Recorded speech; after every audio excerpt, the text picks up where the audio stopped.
What? This guy dropped 3 currencies and 2 divines. First time this league I've seen a boss drop 2 divines. I even did boss farming, and that never happened.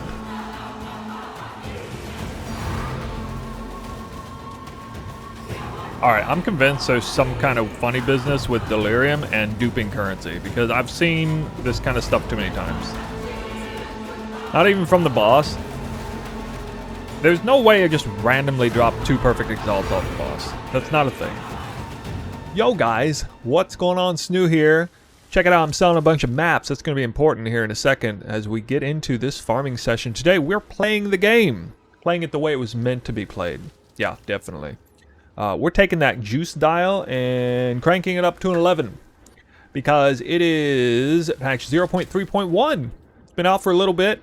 And people have a chance to juice their maps up like crazy with Abyss, with Breach, with Cleanse maps. Maybe 2 of the following 3, maybe all 3 of the above.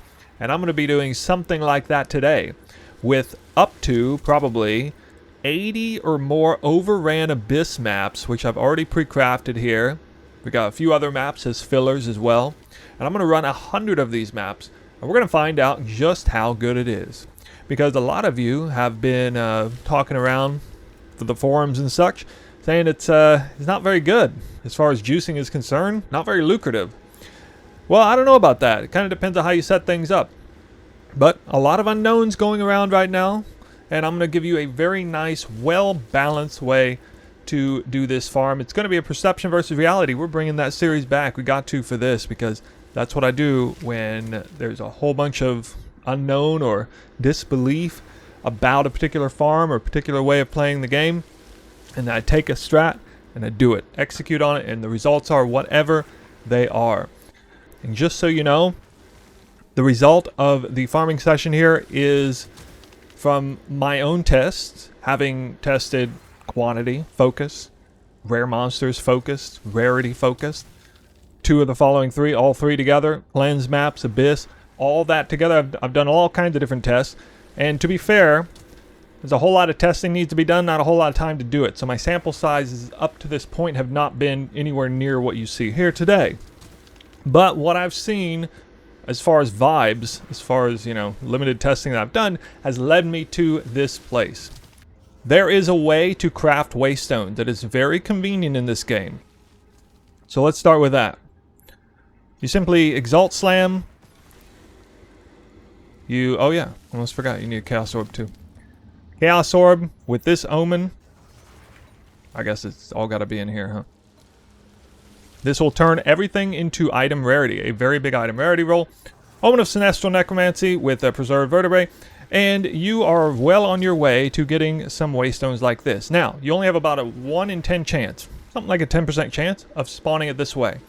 And if you kind of paid attention to the materials I use and looked them up, you would see that it would take you an average of about 1 divine of investment to get that map.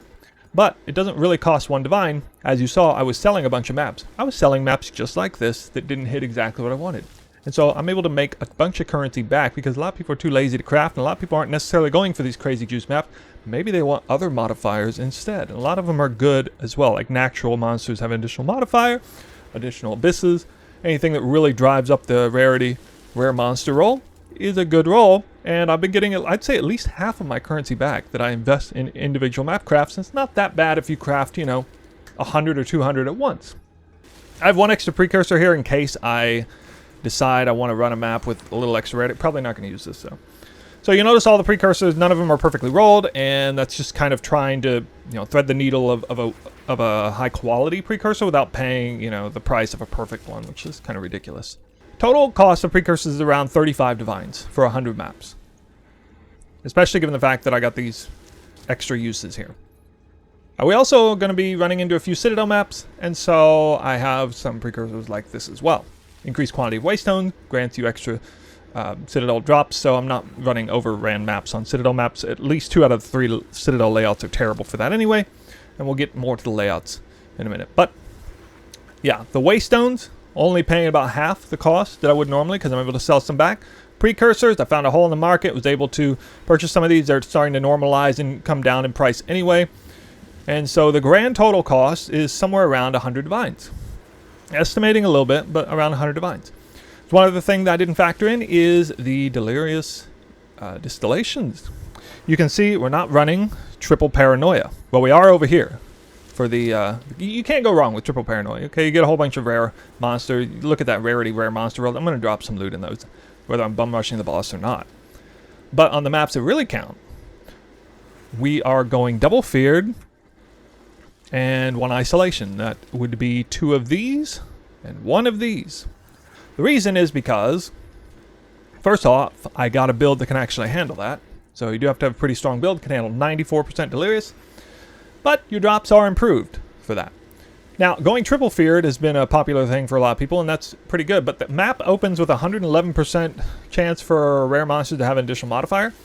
There's some speculation that that additional 11% is totally wasted stat, especially with the way it's worded there. An additional modifier, not 1 additional modifier. That's unknown right now. There's no real good way to test that. Besides the point, having extra deliriousness is also good, so I decided to take a more balanced approach. I'm not doing the absolutely insane maps of 150% deliriousness. I'm kind of balancing the wheel here. I think that's a good idea. I felt like, again, a little bit of a vibe. It was hard to test. I did a lot of maps both ways. Triple feared versus 2 feared, 1 isolation versus 3 isolation in some cases. And I felt like this was working out the best for me. Keep in mind, it is more dangerous. You don't necessarily have to do that. So yeah, we got paranoia over here, and we got these over here. Okay, as you can see, I was playing the game before 0.3.1, and therefore I have some legacy maps that I could be running this test on. Am I going to do that? No. I'm going to make this as authentic as possible. We're going to be running this on fresh maps only, non-legacy content whatsoever. And so I have it bookmarked here, and I'm going to run this session. I'm also not going to run any citadels that are already in view. So it's got to at the very least be in the fog. I haven't identified it yet. I decided I'm going to start here. You can bookmark your own location, by the way. Come back to them if you want. I see a nice spot here. And one big theme of today's farm is water. All right, so I haven't really talked about this a whole lot, but we do have this particular local knowledge point here, and it's very powerful if you respect it. And on water biome maps, you run it and then not run it on other biome maps. You don't want to have extra other things dropping, gold especially. My atlas has changed a tiny bit. Wrapping around this way is better than going up this way, especially if you're not taking this all the time. But yeah, breach is important here. Delirium, you need the fracturing mirrors. You get more of these and therefore more monsters a little bit by running higher deliriousness is one small advantage. Don't really care about ritual or expedition. Probably at least do them, but kind of skip them. And yeah, that's what it looks like. Increase effective modifiers on maps. Increase rares. Pack size if I can. It's basically swapping this point for that point if I'm not running water. And increase effect of precursors. And so that is your juiced atlas for the day. Alright, so we want to pay close attention to water. There are a lot of pretty good water maps. You can check PoE2DB if you want to see the biome of it. Sulfuric Caverns, I believe, is water. Rock Pools is water, and it's halfway decent. Spiderwoods, no. Rust Bowl, definitely not. Deserted, not. We got a sand spit that's overrun. Okay, so we'll run some specialized maps like that too. I kind of forgot to show those maps. We'll get to it. So I already ran a lot of the water maps in here. But yeah, I want to see water. Okay, I'm hanging out around water. Might even run this Jade Isle, I guess. I mean, it's kind of natural to see one of those in 100 maps. But yeah, we got a lot of citadels to do. I'm not going to rerun the citadels, not using Visions of Paradise. Mainly focusing on overran maps on water and or corrupted zones. Although I didn't give myself much in the way of corrupted zones here, did I? I guess not much of that. For cleansed zones later. Got maps like Sinkhole, which is actually a terrible layout and not very good for overran maps. Because we do need to concern ourselves with the spacing in the map layout. I'm still going to run like Steppe and Savannah and things like that too. And just because the layout's so good, the breaches are elevated so much that it more than makes up for the loss of the more currency on there. So layouts matter. We're all still learning that. I don't have any sort of cheat sheet for you on there. But yeah, maps like Caldera, Sandspit, there are a few, definitely. Wetlands is really good. There are a few water maps that are especially good. So I'm running these overran maps, but sometimes maps like that Sandspit map I just showed you is already overrun. What's the best modifier to run then? Well, There's another mod that makes the abyssal monsters have extra damage and rewards per pit you've cleared. I think that one's okay, but actually I think this one's the best. High roll of % increased monsters. This scales with extra rare monsters. So you get a whole bunch of extra rare monsters with this too. And then you open this up, it's like 150% increased monsters. The only major problem with this is it is the juiciest content in the game. Lags like crazy. And it won't even spawn all the monsters unless it's a great layout anyway. And you can't control the layout either. So we're going to run a few of these when I run into it. I mean, it's at least kind of a free super juice map. So yeah, cheaper modifier on here because Overrun's already there. And it does produce higher quality maps, although the number of pits will be smaller because it's not getting boosted in the number like it is on the Waystone here. So a little give and take there. Okay, so here we go. I guess this is going to be my filler map later, so I guess I didn't run Burial Bog. It is a swamp biome, and so we got the right atlas on. Let's get to it. Running one of our best maps first. We're going to hit that tower, and then I'm going to open it up with Grand Project, and we'll go from there. I'm basically going to be traveling in new areas. Try to keep this as like an authentic thing. Okay. Based on the map's roll ranges, this did not proc the double effect precursors, but it's still pretty nice. I'm going to be a little extra careful here since it's like the first map I've ran in a while. I actually restarted my PC, so that can actually negatively affect things.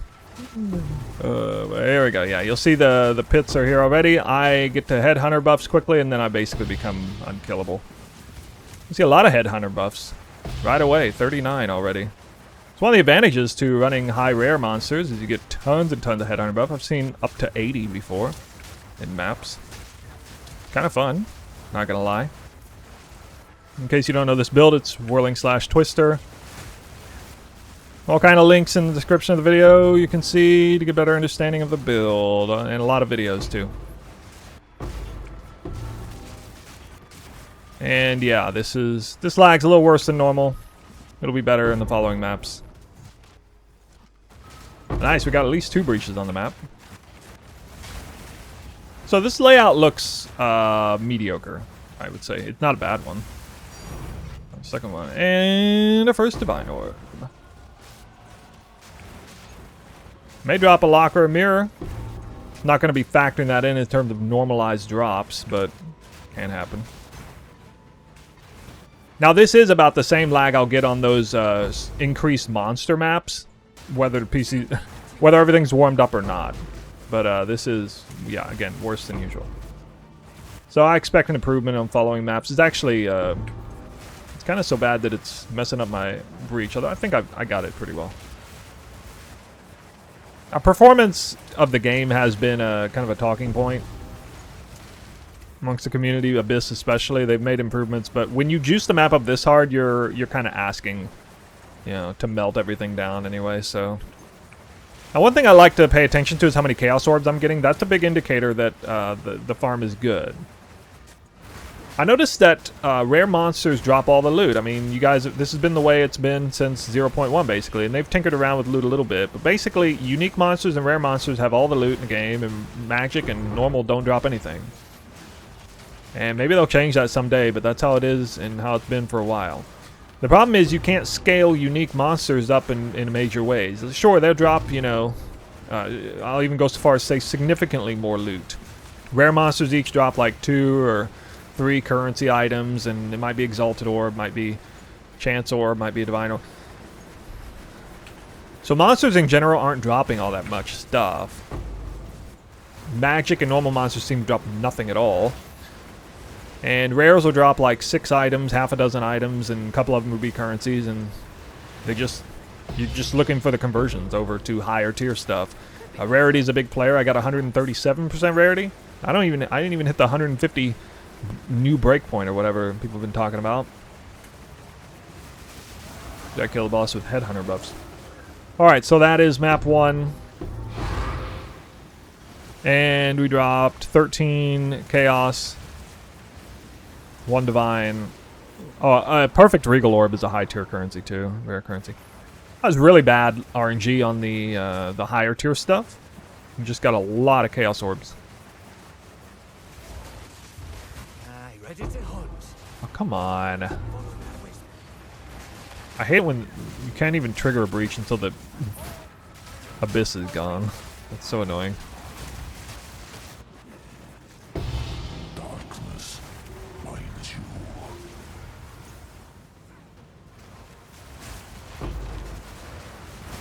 Diamond. Oh.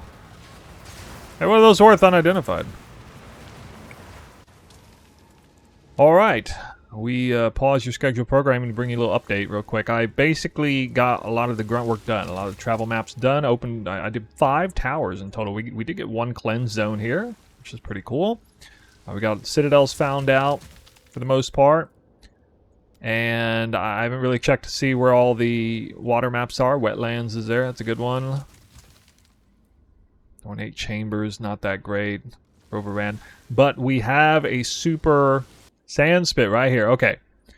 So we got our first really big map here. I'm running Abyss is an area spawn, 98% increased monsters. I have only one of these types of maps with an additional modifier. This is essentially this is probably the juiciest map you could possibly run. And before we forget, I need to make sure I swap this out for that. Okay, Sandspit's definitely a water map. So this is maybe the most exciting map of all. 100 right here. We'll give you a sneak peek. You have been sentenced to death.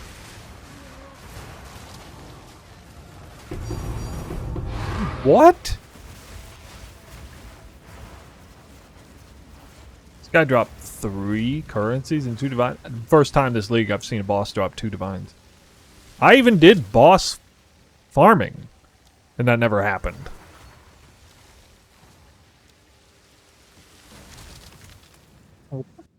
It's not even a real map.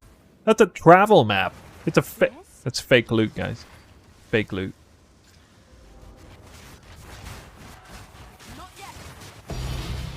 Omen of Light again. So I've dropped 3 Omens of Light, and I've only ran 2 of these super maps. That's crazy. Fluence is one of the best layouts in the game. It might actually be the best layout in the game now, because it's like super open, super short, small map.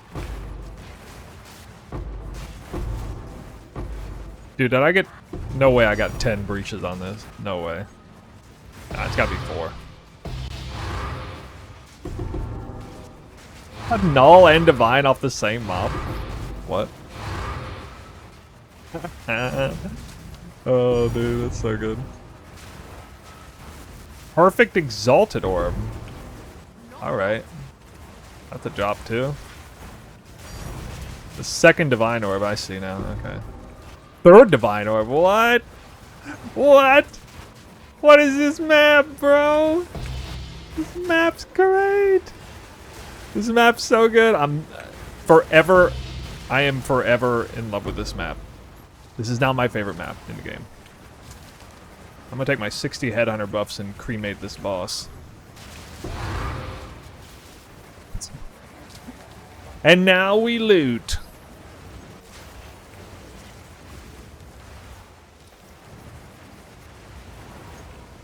Yes. Nice. Nice.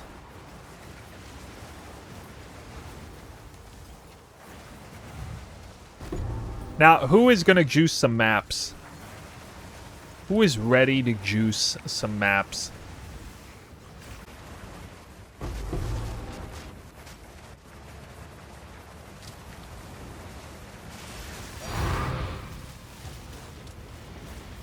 Alright, I'm convinced there's some kind of funny business with Delirium and duping currency, because I've seen this kind of stuff too many times. Not even from the boss. There's no way I just randomly drop 2 perfect exalts off the boss. That's not a thing. That is not a thing. Like, there's some mechanic, and I only ever see this crazy thing happen whenever I'm running high Delirium maps.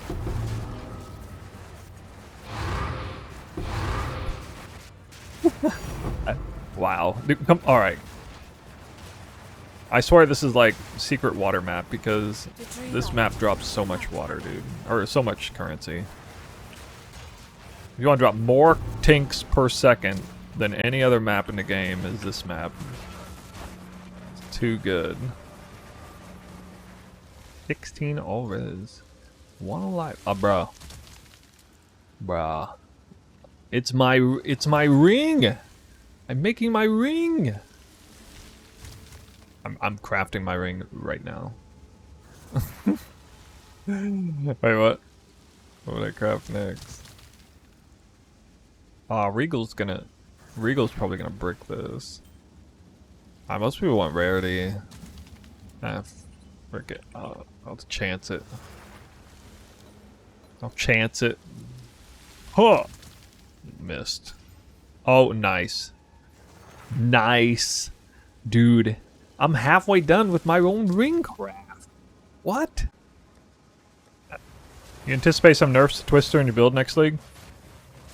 Not really. I anticipate the most likely nerf there is to be is probably weapon set allocation for spirit gems. I don't really think that's probably working as intended. The fact that you can do that and the just immense amount of snapshotting you can do. It might fly under the radar though because it's pretty specific to Twister in general. Because like you have to have a build that can massively utilize weapon swapping in that way. You know, use one skill most of the time and then occasionally use another. And while those options probably exist in a great many builds because that's kind of the way GG designed the game.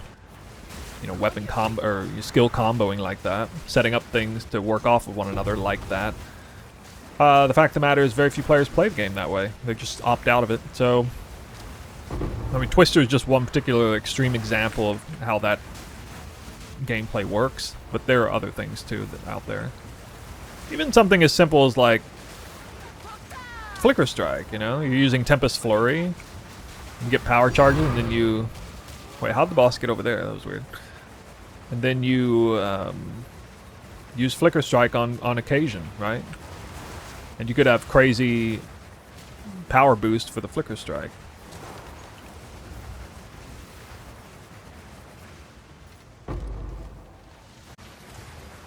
Four Divines, one map. Third tank on one screen. Fourth tank. What? What is happening? Got 4 Orbs of Annulment on this map.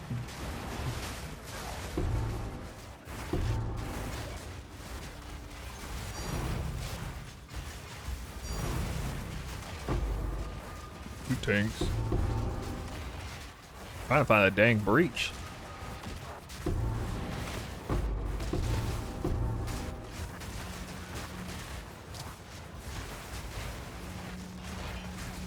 An FPS gang. Yeah.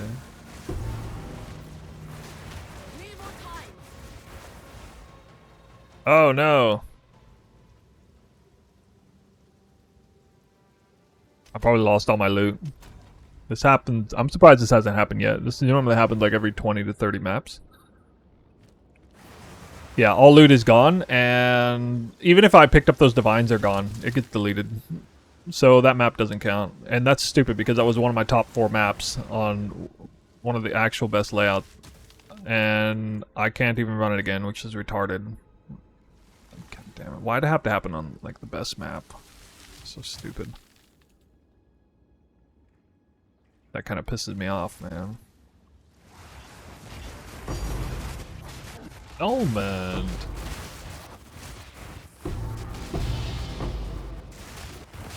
Right. Oh, that's them some good sound effects. I like them sound effects. What in the world did like 6 items drop off one enemy there? Kind of. Sounded like the whole damn band dropped the drummer on the off the cliff or something. Well. Boom. Oh.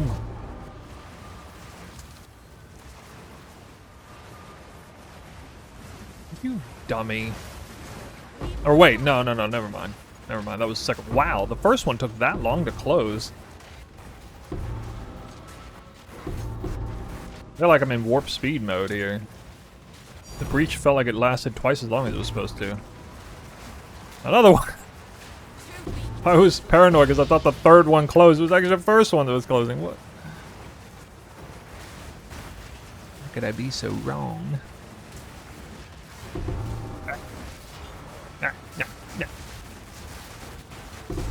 I mean, this map's really annoying because it's got a bunch of crap in the way, but you know, it's fine. Like, Whirling Slash just drives through the edges now after they improve the pathing. Like, trying to do multiple breaches at once on this map the last league would have been absolute AIDS. But it's not that bad. You can see I can kind of drive my way through the islands and stuff. Where it's at. But I don't see it. I did drop one diamond in 100 maps, but... Oh, it's that. Isn't that crazy? Literally just hanging around for one last monster on the map. Of course it's up to Japan. He's holding out. The guy was holding out on me. Alright guys, check it out. We got some results. Initially, before I've liquidated, I figured I'd let you see what we have in the dump tab. Kind of crammed it all here in one dump tab. Real quick out of the way, I did a few Citadel maps. They were just naturally along the way. And so that's not what I was target farming. I didn't even use Visions of Paradise on these. I probably should have. But I did use the good Waystones with Envy Annoyance and everything. Good Precursors, which we looked at earlier. Got a lot of trash uniques here. Okay, many of these uniques I probably shouldn't even be picking up. Most of them have at least some chance of corrupting into something worth a couple divines or more. Then we have a few uniques here that are actually worth a little bit uncorrupted and one jackpot. Initial reaction here is kind of one of disappointment, honestly, because I didn't drop any high value uniques except for this, and I didn't get like any high value runes. 0. So we're looking pretty baseline here. Initial look at the results. Got a whole bunch of items. Of course, I get a lot of bases and stuff that I kind of initially start crafting on, and every single one of these bases survived the initial phase of crafting. I've learned quite a bit on how to do crafting, especially body armors, this league. So I know a little bit about it, and that's certainly an advantage, knowing what to do with these, having an idea. Here was one I took actually pretty far that is going to actually deserve some whittling omens, but I didn't go that deep into it initially. So yeah, just figured I'd point that out. We're not going to count those as worth anything. A few chance bases. Over here in the middle, we got the good stuff, right? 86 divine orbs. So that's a pretty important number, I suspect, for you guys. 86 divine orbs. Keep in mind, I ran about 20-25 travel maps. So that is a full-blown divine per map, as far as Overrun maps are concerned.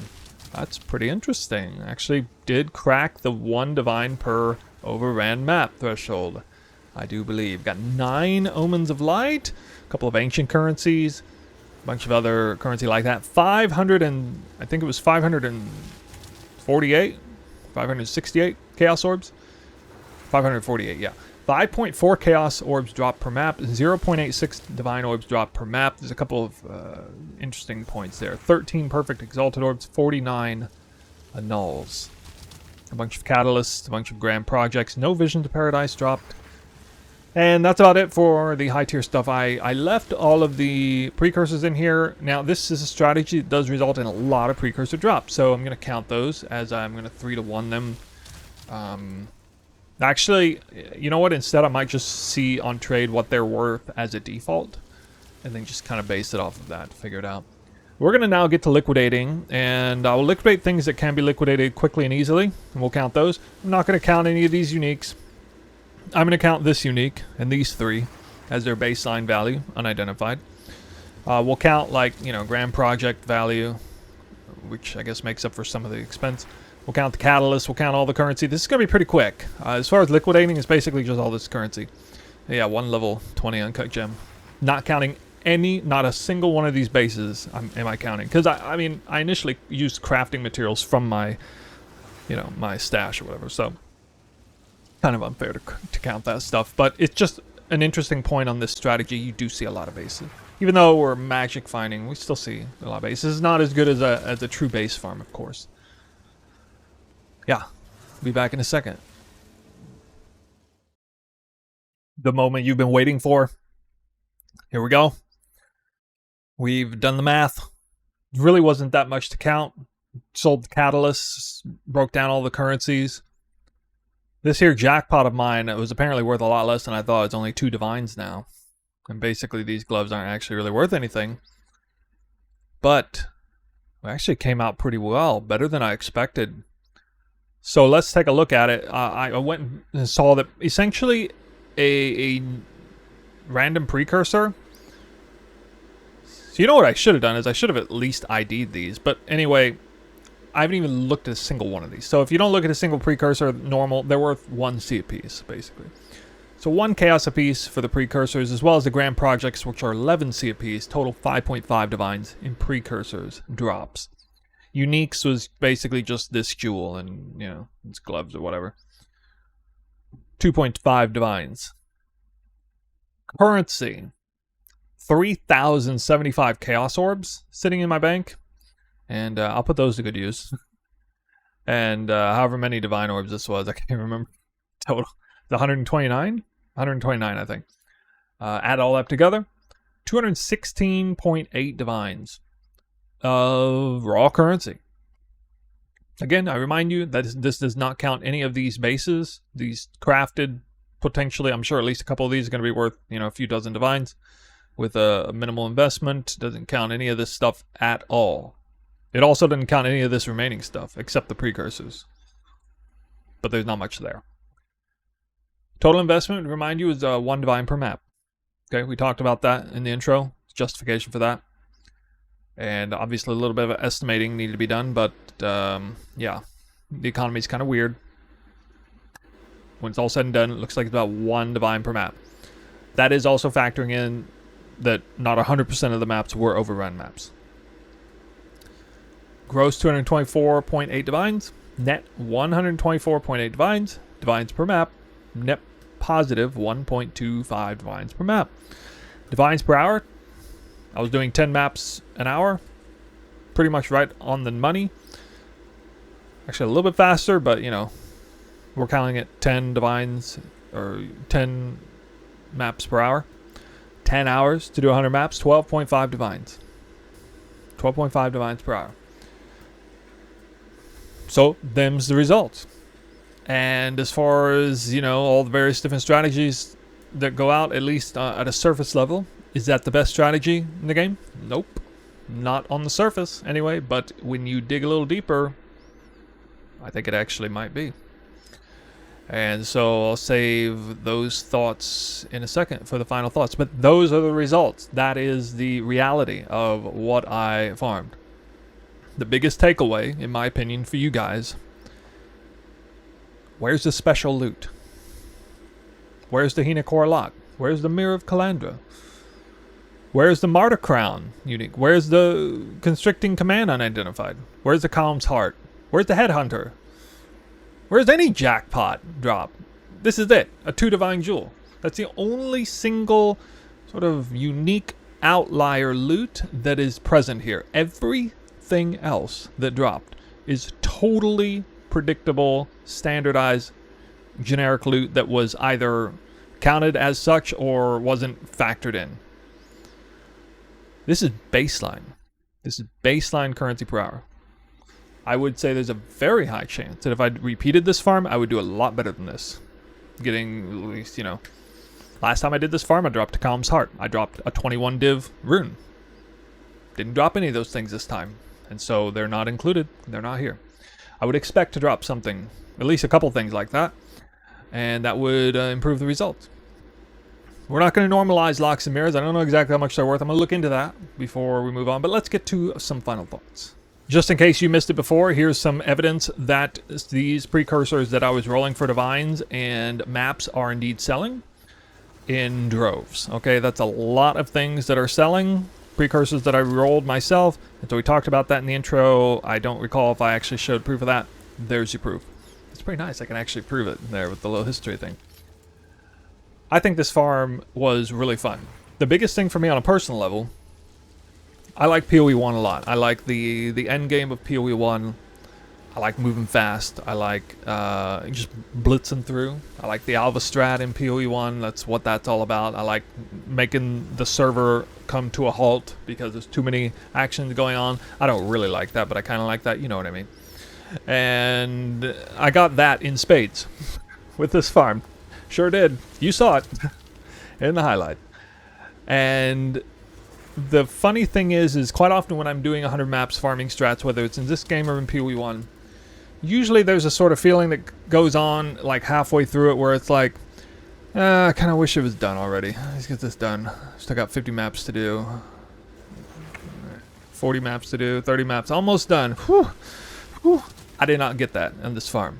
Instead, the feeling, the sensation that I had while doing this farm was, man, I just wish I had committed to an extra 100 maps because I'm sure something magical would happen. I just know every single map felt really exciting because you never know what's gonna drop when you're cranking up the juice this hard. You never really know what you're gonna find.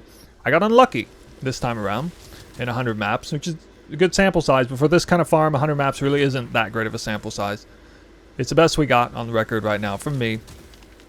But it was fun. It was genuinely fun. It was like PoE1 fun.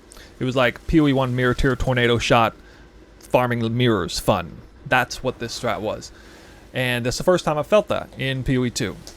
And I didn't really expect to feel it doing this farm, but I did. And so those of you who really dig that way of playing the game, especially those of you who are a little bit turned off by this game, I want you to know that there's a spark there. There's something there.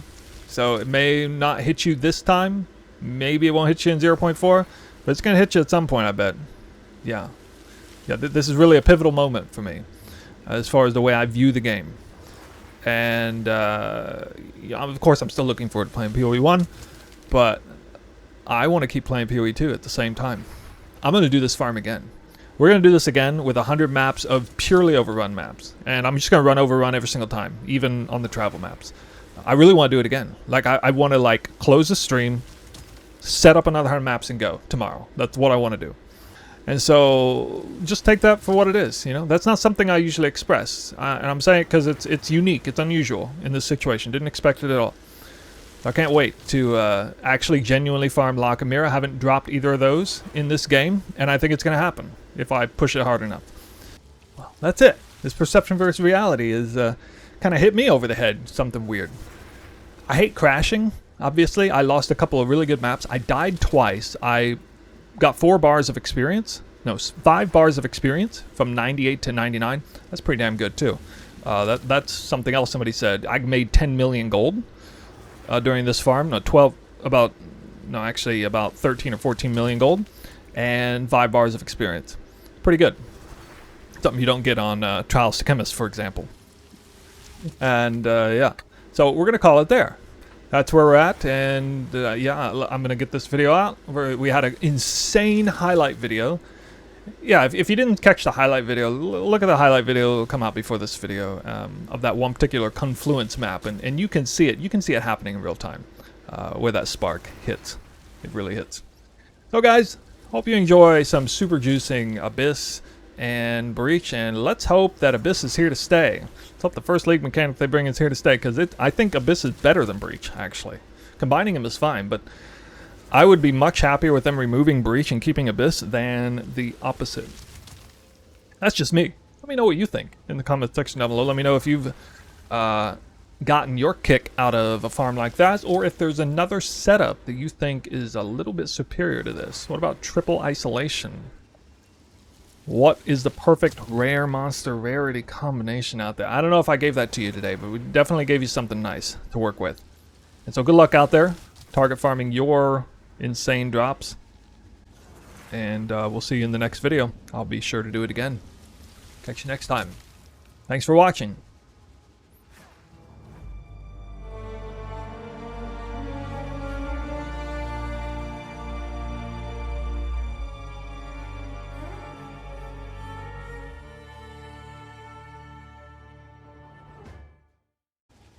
I have enough currency to craft another one. I'm gonna do something I never do. I'm gonna val an item that I don't have a backup for, but I know I can craft a backup with that amount of currency usually. So I'm gonna do it. The final act on stream. Do not try this at home. I swear to God, do not try this at home. Oh my God. I hit one of the big ones, dude. Oh! I get my rarity suffix. I hit the life leech. Yo, I hit the life leech. I no longer need leech on the suffix. And guys, look at this. You won't even believe this. You won't even believe this. Look at what I have standing on standby. Literally on standby. A choice substitute for leech. I held back and didn't put the leech on here knowing that I might, in snowball's chance in hell, might actually corrupt leech on here, and held back to get rarity on it. I have a prep rig.